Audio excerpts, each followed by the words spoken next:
നമ്മൾ ഇന്നിവിടെ തയ്യാറാക്കാൻ പോകുന്നത് പാവയ്ക്ക തൊടുകറിയാണ്. പാൻ ചൂടായിട്ടുണ്ട്. എണ്ണ ഇതിലേക്ക് ആദ്യമേ ഒഴിക്കുക. ഒരു 1/2 ടീസ്പൂൺ ഉലുവ ഇതിലേക്ക് ഇട്ട് കൊടുക്കും.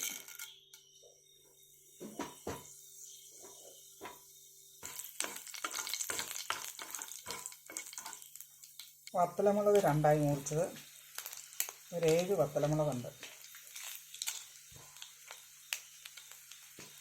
കറിവേപ്പിലയും കൂടി ഇട്ടു.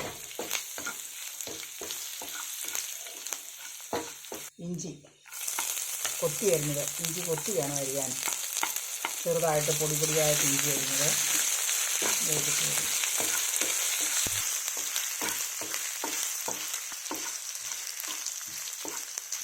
ഇതിനകത്ത് ചെറിയുള്ളി 1 കപ്പുണ്ട്.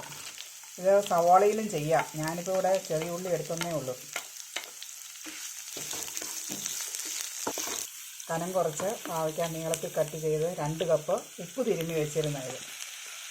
പാവയ്ക്ക അരിഞ്ഞ് ഉപ്പ് തിരുമ്മി വെക്കണം.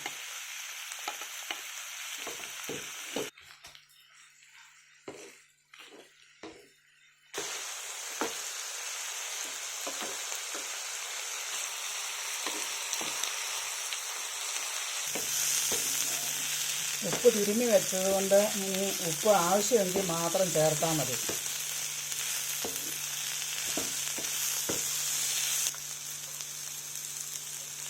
എനിക്ക് ആവശ്യത്തിനുള്ള മഞ്ഞൾപ്പൊടി,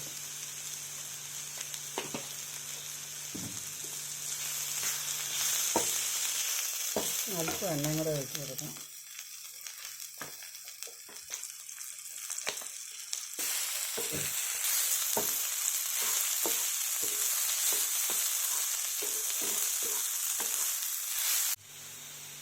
അപ്പോൾ ഒരു 1.5 ടേബിൾ സ്പൂണ് കാശ്മീരി മുളക് പൊടിയാണ് ഉപയോഗിക്കുന്നത്.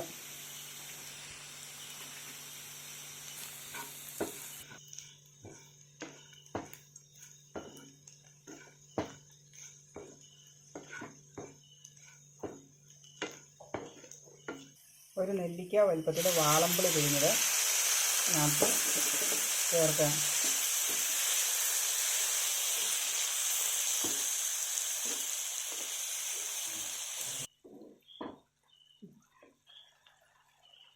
ഇതിലേക്ക് 1 ടേബിൾ സ്പൂൺ ശർക്കര. ഒരു പ്രത്യേക ടേസ്റ്റിന് വേണ്ടിയാണ് ഈ ശർക്കര ചേർക്കുന്നത്.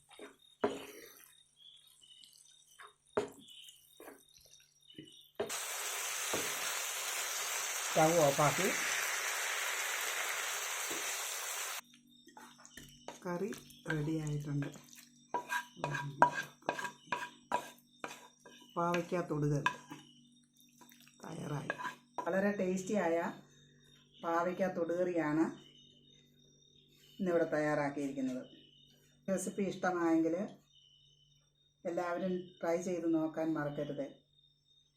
ദയവായി സബ്സ്ക്രൈബ് ചെയ്യാനും ലൈക്ക് ചെയ്യാനും വേണ്ട കമൻറ്റുകൾ ചെയ്യാനും മറക്കരുത് കേട്ടോ.